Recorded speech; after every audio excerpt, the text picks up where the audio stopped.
So, technology. Because the technology is subjective. Now the technologies that you're handling are objective technologies. Now I'm talking about a subjective technology. It's about you.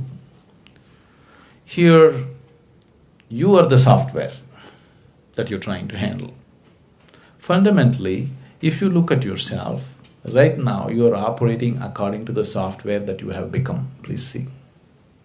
What kind of family you were born in, what kind of parents, what kind of school, what kind of friends, what kind of atmosphere, what kind of religion, what kind of society, that's the kind of person you are right now, isn't it? So, software was written into you haphazardly by anybody and everybody that you came in touch with, not by trained professionals. Just about anybody who came, they put in something. Wherever you went, somebody stuffed something into your head. You had no choice from where to receive, where not to receive. If you say, I don't like this man, I don't want to receive anything from him, you will receive much more from him than anybody else. That's how this one is. So right now, the very way you think, feel, understand and act in your life is just the way your software is, isn't it? Yes? The very way you move your body is the way your software is. I want you to understand this. It is so deeply conditioned. If you are somebody you know very well, somebody whom you are very familiar with is walking 1 mile away, you can't recognize anything about that person, but just the way he moves, you know it is this person, isn't it? Because the very way his body moves, only moves whichever way his software is written. But this software was written unconsciously.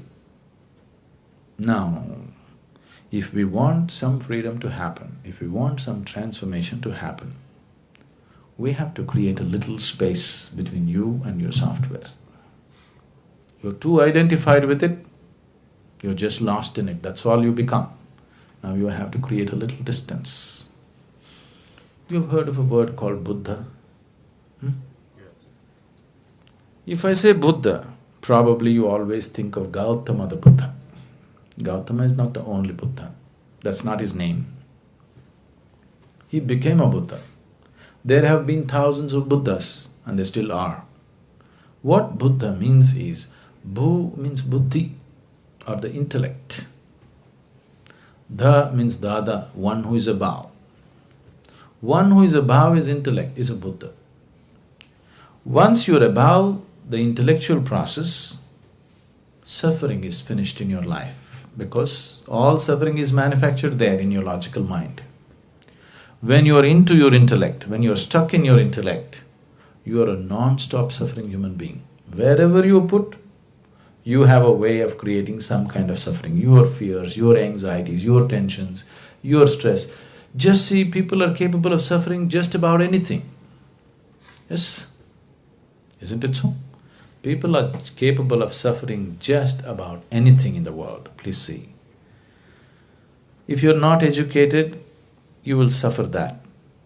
If you get educated, you suffer that.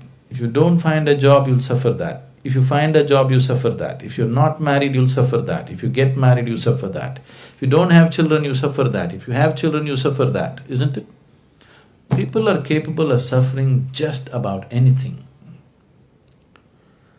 This is the nature of the intellect. Once you are into the intellect, this is how life is. If you are below the intellect, you won't suffer so much. Animals don't suffer as much as you suffer. Physical things, if they're taken care of, they're quite okay. They don't have the kind of suffering that human beings know, isn't it? So if you're below the intellect, you don't suffer so much. Like you asked that question. If you're above the intellect, you're a Buddha. If you're below the intellect, maybe we can call you Buddha. If you're in the intellect, non-stop suffering. So, to avoid suffering, people are inventing many ways to go below the intellect. Excessive eating, alcohol, excessive indulgence in physical pleasures. These are all the ways you're trying to avoid the torment of the intellect for some time.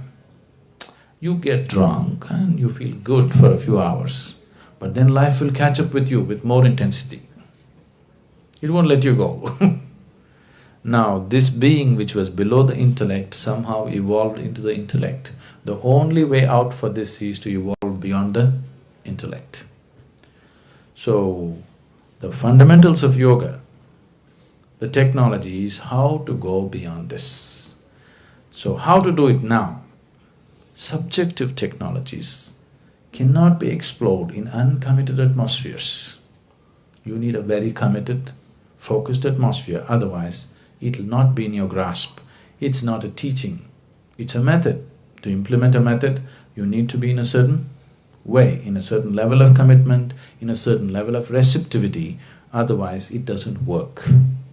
Because, see now if you go into a chemistry laboratory, you take this chemical, if you put it into it, something happens.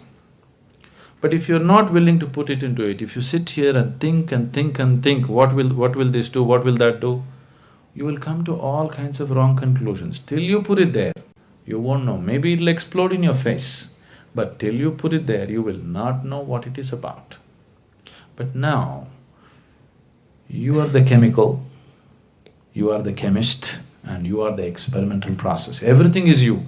Now you need a different kind of laboratory, otherwise it doesn't work. If it was objective, we could have just written a book and given it to you. But because it's subjective, you have to be taken step by step, because it's a completely different dimension of perception and experience altogether. But is it possible for me? It is possible for every human being. Internally, all of us are equally capable. We are not capable in different ways. All of us are capable of joy, isn't it? Yes?